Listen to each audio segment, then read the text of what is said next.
This is our fold and file. This goes completely flat, which is great when you're not using it for anything, if you happen to not be using it for something. Here, you would take the two handles, pull them apart, and there's a tab inside that you push down to the bottom in order to give it its shape. It has two mesh pockets in the front.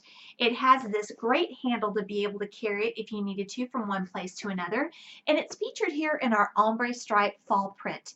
Imagine having this around your house where you need a catch-all or a mail center, and files fit perfectly inside, including like hanging file folders. So you can see that it fits perfectly in there. You can put several of them and they slide back and forth, okay? This also fits perfectly in our zip top organizing utility tote if you need a mobile office to go.